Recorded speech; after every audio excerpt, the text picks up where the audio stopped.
Hey Tony, I see you. Let me pop you in here.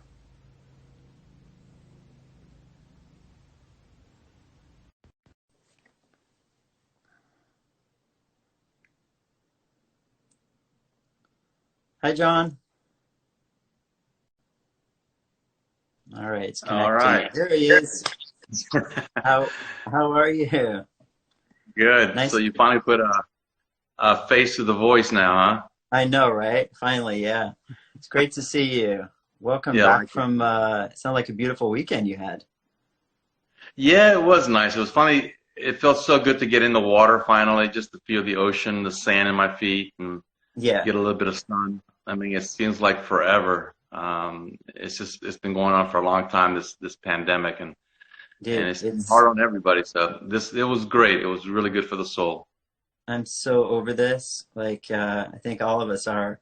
But I'm glad you got out in nature. Actually, I took a drive to Newport and did a little hike in outside of in Irvine. Actually, it was really nice. But I just wanted to All chat right. a little bit while people start to join the call. But while people join, I just wanted to thank everybody for kind of supporting the Thinking of Art call series. It's something that I started. I guess I started like 6 or 7 weeks ago to really introduce people to creatives, to artists, to interior designers, to different people that I love and respect, and have conversations with them about their work and what they've been doing during quarantine. And today, really excited to have Tony Arruza on the phone, or on the live rather, who's been documenting some incredible photography for 40 years. I mean, you don't look old enough. I mean, you must have started when you were a teen, but or even earlier. But I'm really excited. I posted, I think, how many photos do we have up on the Kipton shop? A number. We have over nearly a dozen photos that we're going to be talking about today that are on Kipton.com/shop. So if you're in front of your laptop, kind of go onto the site and you can actually look at some of these photos as we're having a conversation. So with that, Tony, welcome to the Thinking of Art call series. And first, talk about your background. Like, how did you get into photography? First of all, Kitten, thanks for having me, and I'm Sure, enjoying this.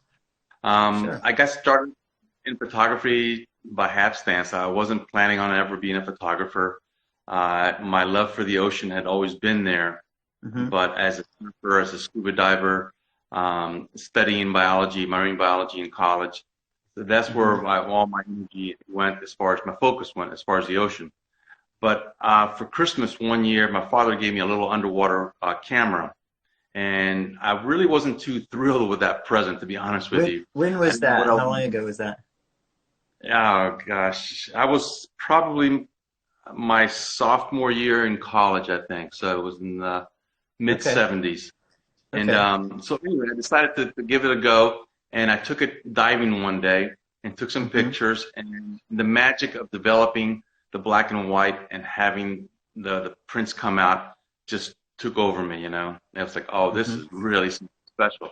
So I decided to take it further and to take it into the surf, and I've been surfing all my life. Surfing was my passion. And Hmm. so I decided I would try taking this camera into the surf and taking pictures with it. Well, I fell in love with it from the minute I swam in the water with it. And that started the whole ball rolling. As soon as I finished college, I moved to Puerto Rico, which is where I'd wanted to go to college because they had a great marine biology program there. But I ended up Hmm. graduating. Actually, I went there for a year and studied there. And Hmm. during that year, I took that little camera that was given to me and I took pictures with it of the surf. And the surf was very good in Puerto Rico. The water was blue and clear. The waves were just sparkling, and just grabbed Hmm. some really nice images. And again, not really knowing what I was doing, but just really taking my time and taking the pictures with this little camera. Well, my friends who saw the pictures when I came back to Florida said, "You should do something with this. You should," and they all encouraged me to send them off to the surfing magazines, which I did. Sure. And on my very first submission, two of the pictures were accepted, and one was published as a two-page spread, and one was as a one-page spread. So I had Amazing. pictures published, and that just got me like so. That just shot me over the roof, So And then how at old that were point, you? How old were you when that happened? When you kind of had your first break? probably 20, 21, 22, Okay. you know. Wow. And then And what so, happened? then okay, I was living in Puerto Rico, and after I graduated college, I moved back there, and I was living there, and I was still shooting surfing. But because Puerto Rico was out of the mainstream of surfing, I would only get pictures published once or twice a year when they would do these travel magazines, travel issues. And Hmm. Hmm. at one point, I decided I would do a trip overseas, and it was my first trip, and it was to Peru. And Surfing Hmm. Magazine at the time paid for all my film and processing and developing and all, and gave me a lot of expense money. And I went there and I spent 6 months in Peru, and just fell in love with it. But and out of that came a story. I ended up Hmm. publishing my first full feature story, which took several attempts at writing it. So I had to write it, and I was not a very good writer. But I actually ended up enrolling for a semester at a local college to learn how to write, as to write better anyway. So I was good enough so Hmm. I had it. But what really got me, and that kind of jump started my career in travel stories and writing and Hmm. photographing stories together. Yeah. But what really intrigued me about Peru was that there was a time when there was no waves, there was a flat spell, and in that time, some people said, "Why don't you go visit Cusco and go to Machu Picchu?" Now, these are two places I had never heard of in my life. I didn't know where Cusco was or what it was about. Machu Yeah. Picchu sounded like a strange, food or something. I didn't know. Yeah. So I ended up getting on a flight and going to Cusco, and the first thing that, I was way up above, I don't know, 15,000, 13,000 feet above sea level or something like that. And I Hmm. remember I couldn't breathe, and I was just like, what's going on to my system? I'd never experienced things like this in my life. Hmm. And after a day of recuperating or so, I ended up getting on a little train and taking the train through this river to the ruins of Machu Picchu. And my God, when I saw that, then I realized, what is this world about? There's more to the world than there waves, Yeah, you got a taste of it and you wanted more. That's Yeah, amazing. so that opened up my life and my eyes to the culture of traveling, and Yeah. through surfing, and I continued surfing and doing surfing magazine stories for years and years and years. But every time I would go someplace, I would always make it a point to just not stay along the coast and photographing the surf, but also go inland and photograph the Hmm. people and learn about the culture and the landscapes of these different countries. Well, Uh, for those of you that are just joining or joined after we started the call, if you go on kipton.com/shop, you'll see a number of Tony's photos that we're going to be talking about. I think with that, I appreciate the background, kind of how you got started. But would you talk about like a dangerous moment that really stands out for you in capturing some of this photography? oh my gosh, there's been a Is few. there one in particular? You mean as far as the surfing or just the travel experience? Well, why don't we talk about this surfing? Because I think the Padang Padang shot in Well, Bali that's that was in 1980 that you shot. If you guys right. go on the site and look at that shot, it's really incredible That because was you're in right in front of that giant wave. Oh, well, that's the story right there. That was in Bali, and I was there for a month photographing. I just come from Australia, where I did two assignments, and I went to Bali after that, and from there I went to the Philippines. But while I was in Bali, I spent the month there, and the waves were great. I did fantastic photography work and had the biggest photo spread surfing magazine I'd ever run at the time, and it was all Hmm. great. But that Amazing. particular wave and that picture, which also made the magazine. As you can see, I am in front of the wave, which is a good spot to be in if you're on the beach, you know, Hmm. so, but not when you're in front of this giant wave coming at you, and behind you, there's this huge cliff with nothing but rocks, sea snakes in the cliff, very, very shallow reef. I mean, and you have a wave Wow. that's so powerful and so strong coming at you at full freight, and there's not enough water underneath you to get underneath the power of the wave. Usually, if it's you try to get underneath the breaking Yeah. part that goes maybe a few feet, but it was too shallow to get underneath that. And I was hit instantly by this massive power of a wave. My fins were stripped from me. My camera was stripped from me. I'm just, underwater, ragdolling back up and down, not knowing which way is up or down. I Hmm. finally make it to the surface, grasp for air. I'm right behind me is this huge cave that I'm about to get thrown into, and somehow I just managed to, get my wits around me and swim out of there. And it was one of these moments that I thought death was there, that I was going to die. It was scary enough that I kept seeing my life flash in front of me. Flash before your eyes. Yeah, I started surfing last year, and I have not seen a wave. I've not been out to see a wave quite that big. But when I was in New Zealand in January, there was some waves pretty big like that. But there weren't the rock conditions that you were discussing. So that's a really cool shot. I love it. And what about your camera? So you lost your camera. So then what happened? It just washes up on shore? Well, this has happened to me several times. But the camera the camera is inside of a water housing. Plexiglass water housing that's customized, made for your cameras. This is in 1980. This is 40 years ago.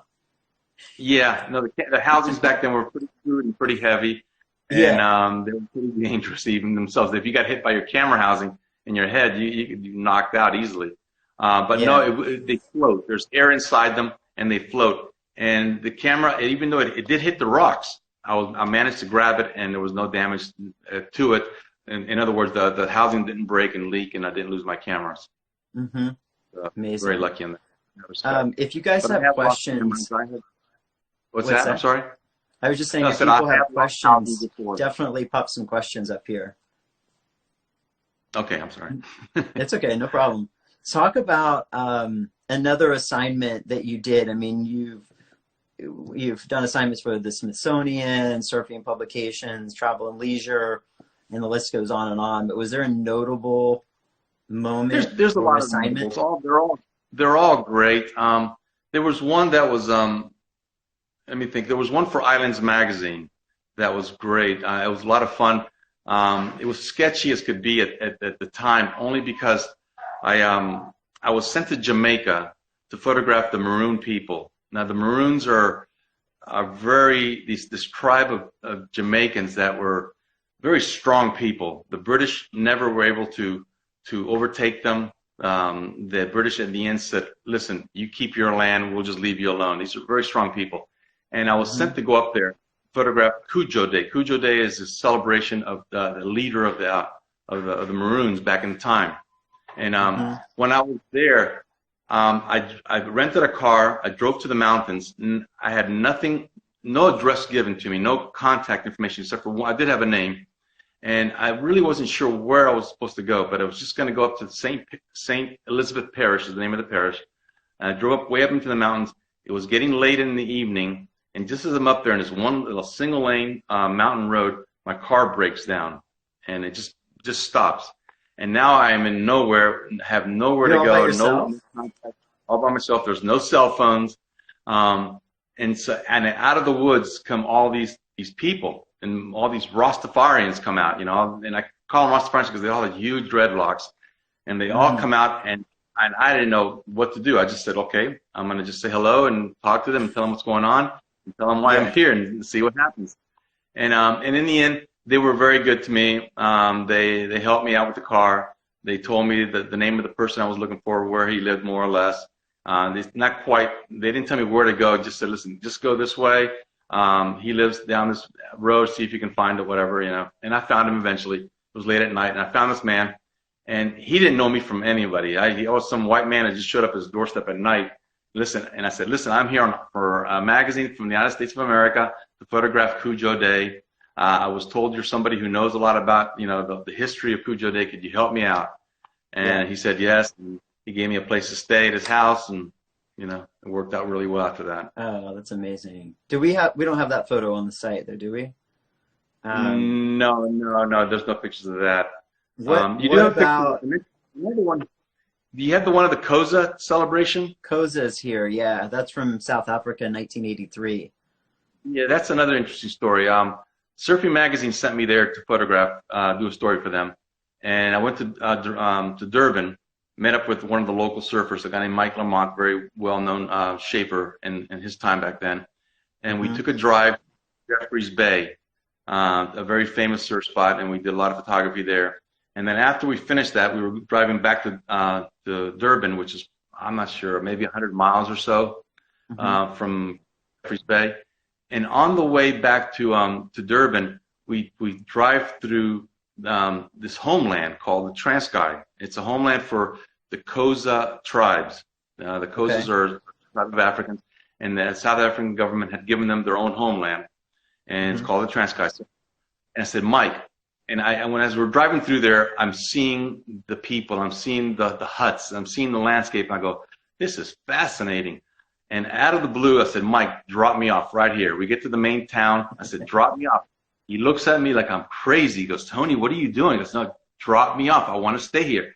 I go, just take all my gear. Take my boards, take my, my suitcase, whatever. Just leave me here with my little backpack and my camera, and I'll be fine. Don't worry about me. Well, he says, okay, man, you're on your own. So he just drops me off, and off he goes, and I'm there. There I am in this little town.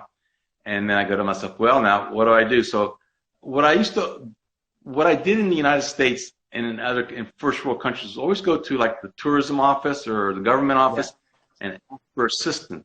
Well, I tried, well, let me do that here. So I went to the same place, did the same thing rather, went to the little government office, and I told them what I was doing, and they all look at me very strange, and they bring me into an office, and somebody sits me down, talks to me, and then he says, okay, follow me, puts me in another office. Same thing happens. I go to a third office, and then nobody ever shows up. And I go, well, they're just playing with me. Yeah. So I just leave, and now I'm back on the streets again, having no clue where to go, what to do. And out of nowhere, I see a white lady, the only white individual there. And meantime, how old are you? How old are you at this time in 1983, if you don't mind me asking? You're in your 20s? I was 30 years old then. 30. I okay. just turned 30. All right. I just put that in perspective for everyone. Okay. And so there was this white lady, the only white person I saw, and no one spoke English. And I asked her, ma'am, do you speak English? And she looks at me, and I knew she understood me, but she didn't answer me. And she walks away from me, and I run after her, ma'am, do you speak English? Can I speak to you? And she turns around and looks at me again, and finally she goes, follow me. She was very angry with me. And it turns out she was really hungover from the night before, and that's why she didn't want to speak. She had a bad night. She had a headache. We became friends, and she takes me to her house. Her husband is a doctor, and her husband is there working on tuberculosis, and so I ended up staying at their house. And then with him, I go to all the villages. And I would photograph the villagers, and the clinics and things like that, and how the people live. In one of the villages, they were having a celebration, which is what this was about. It was a circumcision celebration for a manhood celebration, I should say, for a boy for boys who had been put out. They're put out for weeks at a time by themselves, and they come back and they go through the whole procedure, and then they have this major celebration, and all the tribes come, and they're dressed up, and so that's what that picture's about. Wow, that's cool. Talk about, there's so many photos, and I want to talk about Greenland. So again, for anybody that has any questions as you're looking through some of these photos online, definitely pop those up there. The Sumatra waterfall, can you talk about that one in Indonesia?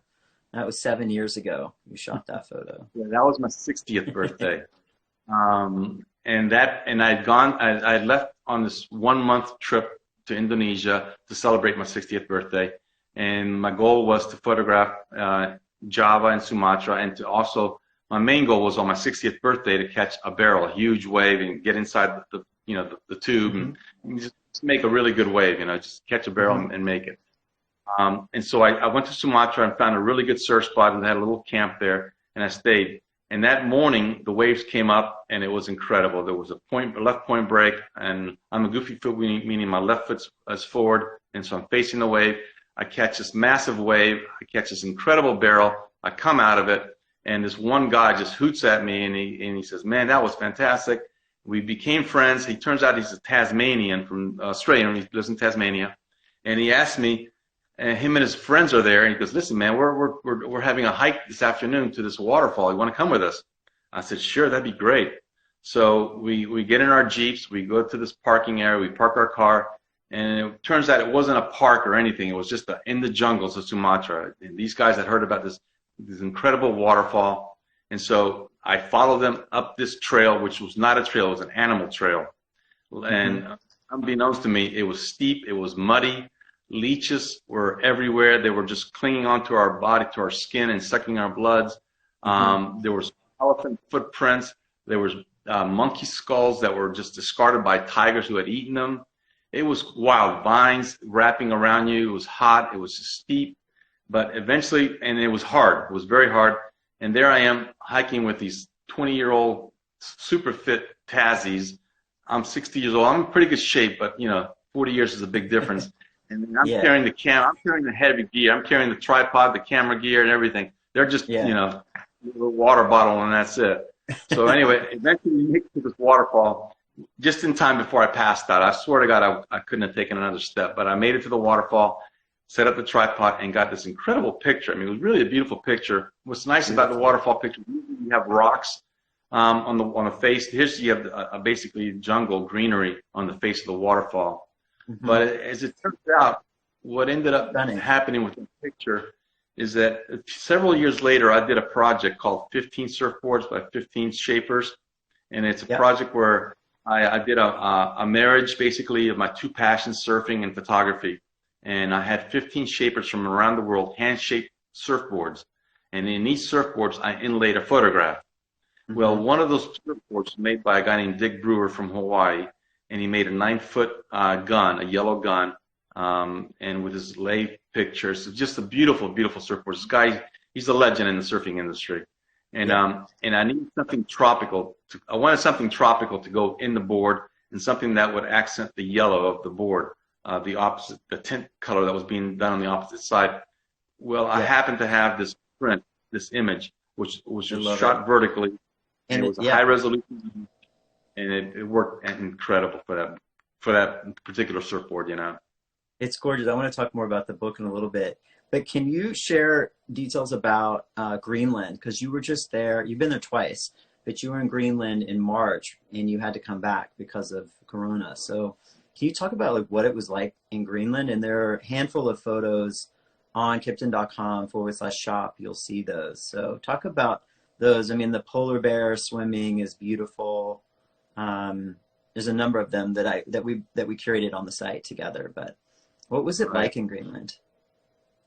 Greenland is a different country altogether from anything I've ever experienced. And first of all, it's very, very cold.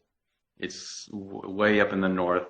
I'm not used to climates like that, so it was extreme, very extreme. But more so, it's the size of basically the United States, with only 56,000 people in the entire country living there. 80% of it, or 85% of it, is an ice cap, just solid ice, and people live along the coastline, mostly along the west coastline.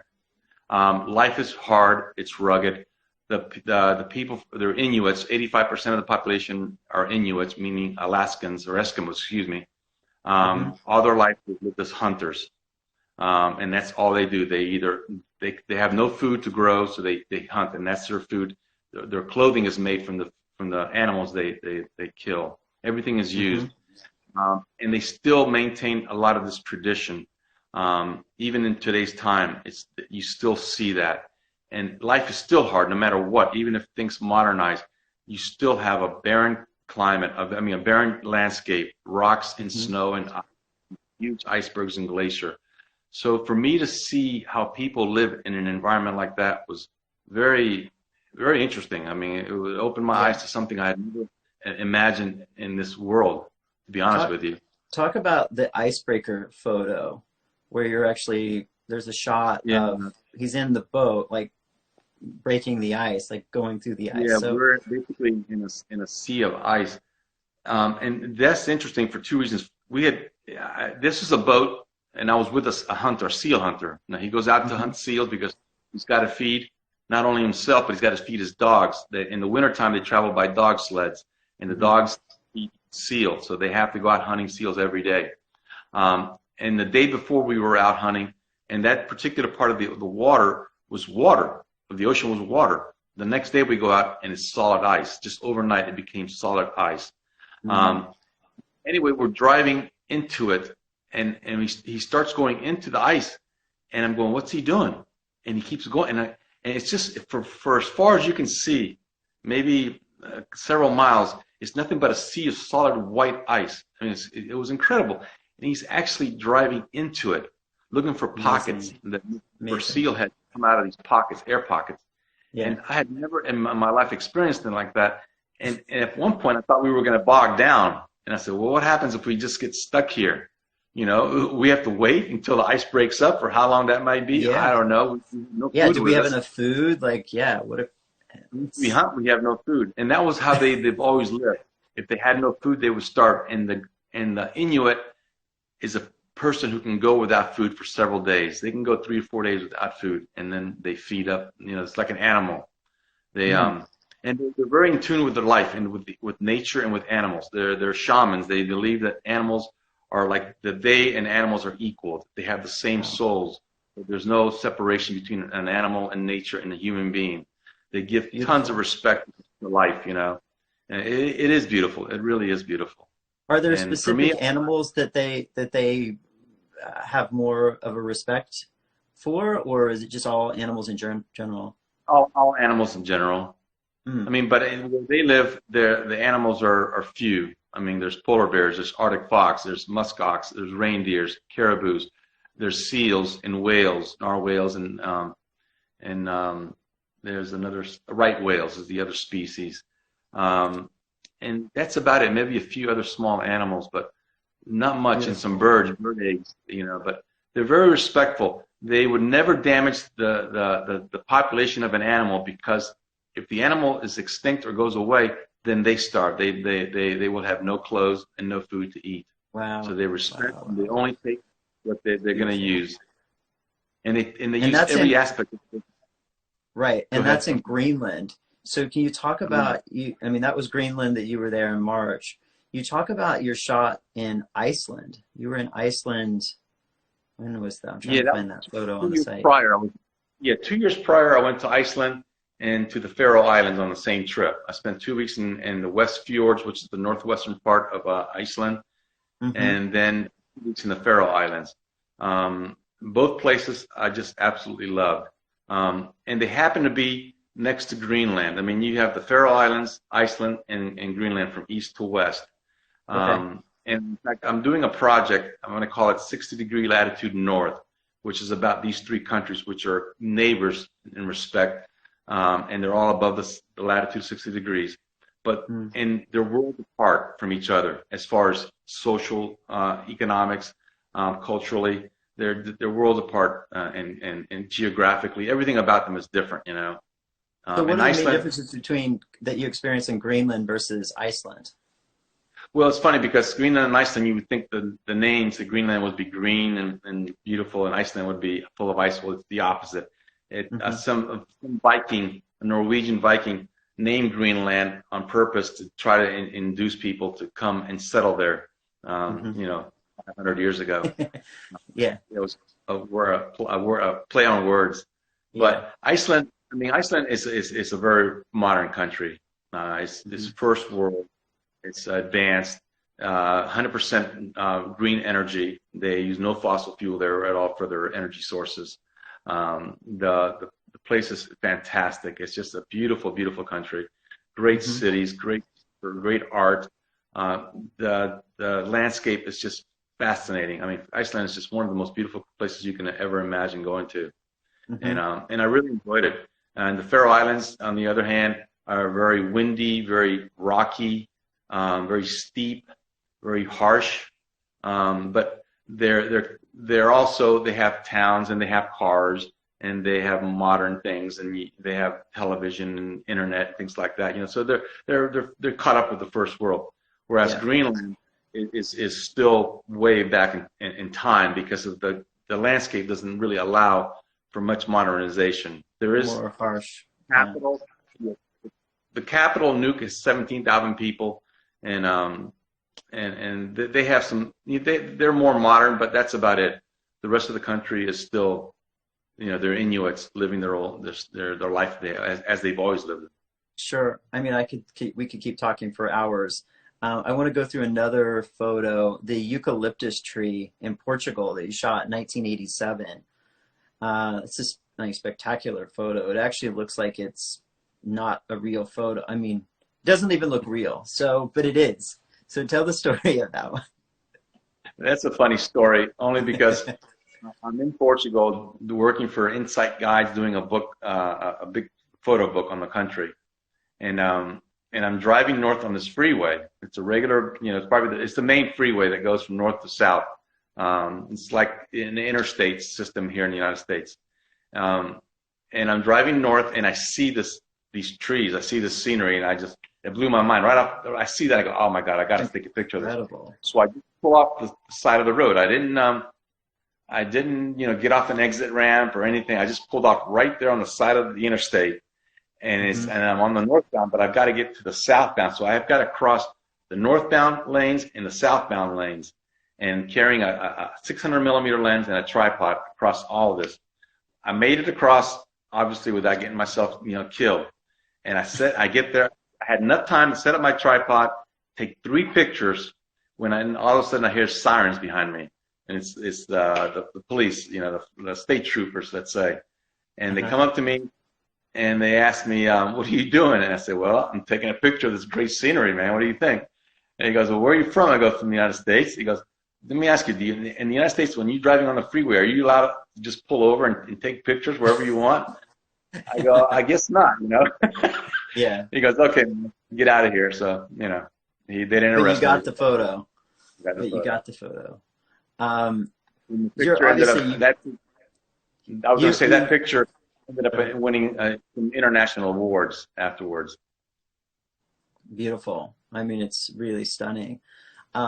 Where do you want to go whenever you can freely travel again? Is there a specific country that you want to travel to? One place I have not been to, there's several places, but one in particular, and I'm not sure if I should say particular because there's others in my mind, but India is a place that really intrigues me. The colors, the people, the variety of areas they have, from north to south, to east to west, it varies quite a bit. But it's a daunting country because once I get there, I know I'm going to want to spend a lot of time there, and by spending a lot of time to photograph the country means months and months and months. So I'm going to have to basically choose one region and dedicate my time to one region. Which region that's going to be, it's going to be a tough choice, But yeah, India and it's a huge country. I mean, so for 40 plus years, right, you've been documenting these incredible photographs, and how do you juggle, personal life, connections with your family, all of that, if you don't mind me asking? I mean, that's a lot. You spend a lot of time on the road and capturing these incredible photographs, and really you're an adventurer and you love to surf, but how do you juggle the personal and your passion for adventure? Well, I tell you, it always feels good to get home and sleep in your own bed, and have your family that you love around you. I mean, when you're on the road, it's fantastic, and what I get out of it internally, I cannot describe. I cannot, relive here at home. There's something for me as the soul that I was given, that I need to be out, and I need to be in nature, to be with people and cultures and different. But I love being home, and when I'm home, I give it my best. I give it my all. I have a great son, a great wife. My family lives close by. We're close. I have great close knit of friends that I've been with, that I've known for all my for years. I've lived in the same town, basically, West Palm Beach. So I would come back here, and I just it's always the transitional period is hard, though. The first 2 weeks, 3 weeks coming back from a trip. When you come back, I'm sure. Yeah, especially assimilating into the American culture. It can be difficult sometimes, especially with the way life is here. It's so rushed and so materialistic, and go go go all the time, and people don't quite stop to smell the roses as much as they should, I think. I think for you, because you have traveled so much and you've been around the world experiencing different cultures and for many, many years, but how has this quarantine and this isolation, has it changed your perspective at all? It hasn't changed my perspectives too much, other than I miss people more than I realize I miss people. And I'm talking people here in Florida, not people where I've traveled to, but just my friends and just people, just strangers. I miss the interaction of seeing people and seeing life.